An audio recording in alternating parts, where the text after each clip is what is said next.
Hi folks, this is Shefik. Today we are going to focus on the math behind the RSA encryption algorithm. But before we begin, please like the video. Do not forget to subscribe to the channel and click the bell icon to stay up to date with the latest videos. Thank you for your all support in advance. We have recently proven the Fermat-Euler theorem and Fermat-Euler's theorem.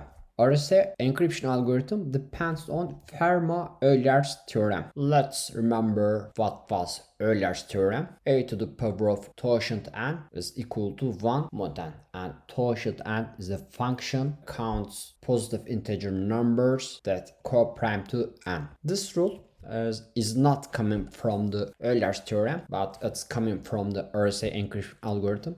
N value should be selected from the multiplication of two large primes. Here P and Q are two prime numbers. Being prime is important in RSA algorithm because, as I mentioned, totient function counts the positive integer numbers that co-prime to n. And totient function also is a multiplicative function. If you can express the value n as two numbers that co-prime to each other, then you can find the totient value of P and totient value of Q separately, and we know that totient values of prime numbers should be P minus 1 for prime P and Q minus 1 for prime Q. As you can see, if P and Q values are prime numbers, then finding the totient n value is very easy. It's going to be P minus 1 times Q minus 1. And time complexity of this function is O1, just O1. On the other hand, if you want to find the totient value of any value, then its time complexity is going to be On. In that way, we can calculate the totient n value very fast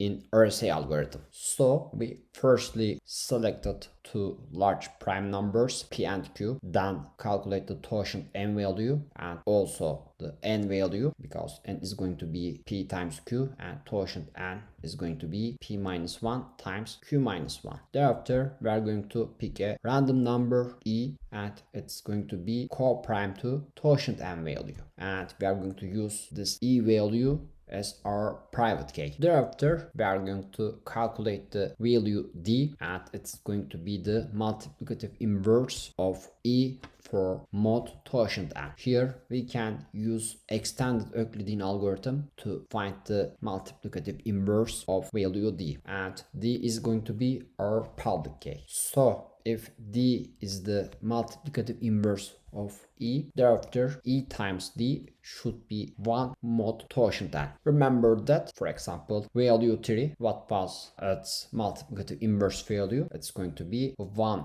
over 3, because 3 times 1 over 3 is going to be 1. Here, this multiplication, E times D, should be 1 for mod totient n, and we are using extended algorithm to find the D value faster. We can reorganize this equation. E times D is equal to K times totient n plus 1, and as you can see, we get rid of the mod totient n term here, and this is coming from this division. Here dividend is E times D, and divisor is going to be totient n, and it's coming from the mod value, and the quotient value is going to be some value K, and I don't care what the exact value of K is, but it should be some K, and remainder is going to be 1, and this one is coming from the value 1 here. We are going to use this second term in our proof, and now please suppose that m is the number we want to encrypt. I'm going to find the m to the power of E to the power of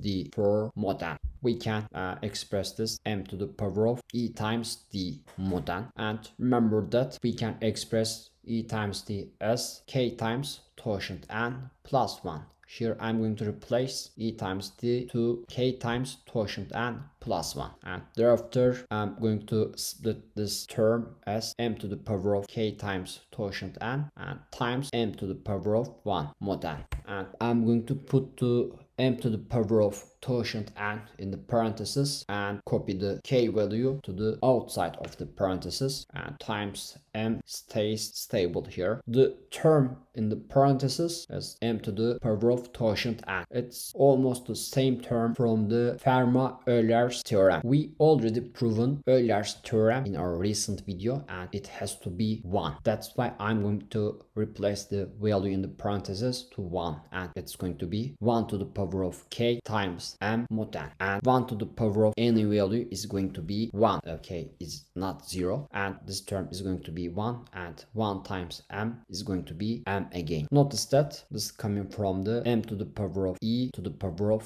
d, and I restore m value again. And RSA depends on this rule actually, and if m is the message you want to encrypt, if you find the its power of e, and let's say that that's going to be your ciphertext, m to the power of e mod n is going to be our ciphertext, and I'm going to send this value to Bob, for example, and if Bob finds the ciphertext to the power of d mod n, then he's going to find the m value again. And do not forget, n is the multiplication of two prime numbers, and e should be a number that relatively co-prime to totient n, and this should be the multiplicative inverse value of e for totient n also. So that's the gentle proof of RSA algorithm. Thank you all for watching, and see you next time.